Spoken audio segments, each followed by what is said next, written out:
இறையேசுவில் பிரியமுள்ள சகோதர சகோதரிகளே, இன்றைய நாளினுடைய நற்செய்தி வாசகத்தையும் இன்றைய நாளினுடைய திருவிழாவையும் சிந்திக்க உங்களை அன்போடு அழைக்கிறேன்.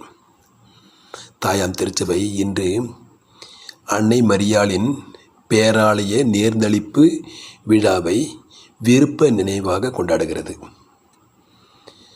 அன்னை மரியாளை பற்றி 4 மறை உண்மைகளை திருச்சபை நமக்கு சொல்லுகிறது.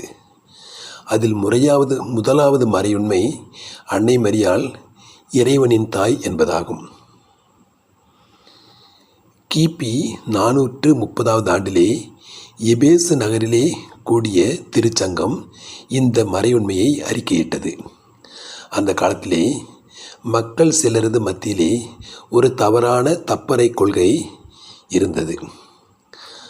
அது இப்படி சொன்னது: அன்னை மரியாள் மனிதனாக பிறந்த இயேசு கிறிஸ்துவுக்கு மட்டும்தான் தாய் என்றது. ஆனால் இந்த எபேசு நகரில் கூடிய இந்த திருச்சங்கமானது இயேசு கிறிஸ்து 100% மனிதனாகவும் 100% கடவுளாகவும் அன்னை மரியாளின் வயிற்றிலே பரிசுத்தாவினுடைய வல்லமையினால் பிறந்தார். எனவே அன்னை மரியாளை இறைவனின் தாய் என்று இந்த திருச்சங்கமானது கொண்டாடி மகிழ்ந்தது. அதனை மறையுண்மையாக வெளியிட்டது. அந்த நினைவினை போற்றும் வகையிலே அப்போதைய திருத்தந்தை 6ஆம் சிக்ஸ்தஸ் அவர்கள் அன்னை மரியாளுக்கு ஒரு பேராலயத்தை கட்ட விரும்பினார்கள். அந்த நேரம் வெயில் காலமாக இருந்தது. ரோமை நகரிலே பனி பெய்வது அரிதாக இருந்தது. இருந்த பொழுதிலும் அந்த நேரத்திலே ஒரு குறிப்பிட்ட இடத்திலே பனி பெய்து ஏராளமான பனி பெய்யமாக கட்டுவதற்காக அந்த திருத்தந்தையை கடவுள் தூண்டி எழுப்பினார்.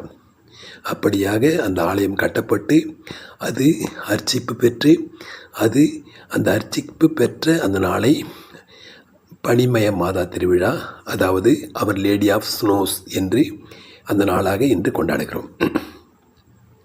இன்றைக்கு திருச்சபை நமக்கு கொடுக்கின்ற அந்த நற்செய்தி வாசகம் லூக்கா நற்செய்தி 11வது அதிகாரம் 27 மற்றும் 28 வசனங்கள். இயேசு இவற்றை சொல்லிக் கொண்டிருந்த பொழுது கூட்டத்திலிருந்த பெண் ஒருவர், உம்மை கருத்தாங்கி பாலூட்டி வளர்த்த உம் தாய் பேறு பெற்றவர் என்று உரத்த குரல் எழுப்பி கூறினார். அவரும், இறைவார்த்தையை கேட்டு அதை கடைபிடிப்போர் இன்னும் அதிகம் பேறு பெற்றோர் என்றார். வாழ்வு தரும் கிறிஸ்துவின் நற்செய்தி. கிறிஸ்துவே உமக்கு புகழ். அன்புள்ள சகோதரர்களே, இந்த வார்த்தைகளை சிந்திப்போம். ஒரு இடத்திலே இயேசு சுவாமி போதித்து கொண்டிருக்கிறார். அங்கு ஒரு பெண் உரத்த குரல் எழுப்பி இயேசுனுடைய தாயை போற்றுகிறார். என்ன சொல்கிறார்? உம்மை கருத்தாங்கி பாலூட்டி வளர்த்த உம் தாய் பேறு பெற்றவர் என்கிறார். இந்த இடத்திலே லூக்கா நற்செய்தியிலே முதல் அதிகாரத்திலே வருகின்ற ஒரு வார்த்தை நிறைவேறுகிறது. அன்னை மரியாளும் எலிசபெத் அம்மாளும் தூயாவியால் நிரம்ப பெற்று அவர்கள் குதூகலித்து பாடிய பொழுது சொன்ன ஒரு வார்த்தை, இது முதல் எல்லா தலைமுறையினரும் என்னை பேறு பெற்றவர் என்று போற்றுமேர் என்ற அந்த வார்த்தை இப்பொழுது நிறைவேறுகிறது. இதை கேட்ட இயேசு கிறிஸ்து அவர் பதில் சொல்கிறார். இறை வார்த்தையை கேட்டு அதை கடைபிடிப்போர் இன்னும் அதிகம் பேறு பெற்றோர் என்கிறார்.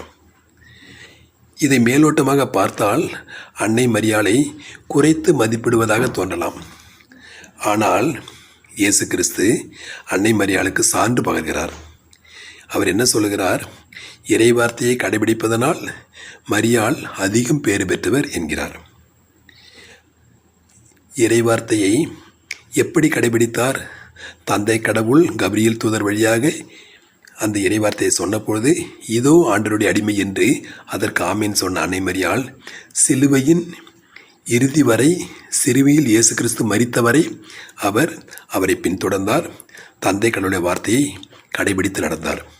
இப்படியாக இரத்த பந்தத்தினால் மட்டுமல்ல, இறைவார்த்தையை கடைபிடிப்பதன் வழியாக மரியாள் பேறு பெற்றவரானார். இயேசு கிறிஸ்து இந்த வார்த்தையை கேட்டுக்கொண்டிருக்கிற நமக்கும் ஒரு வாய்ப்பினை தருகிறார்.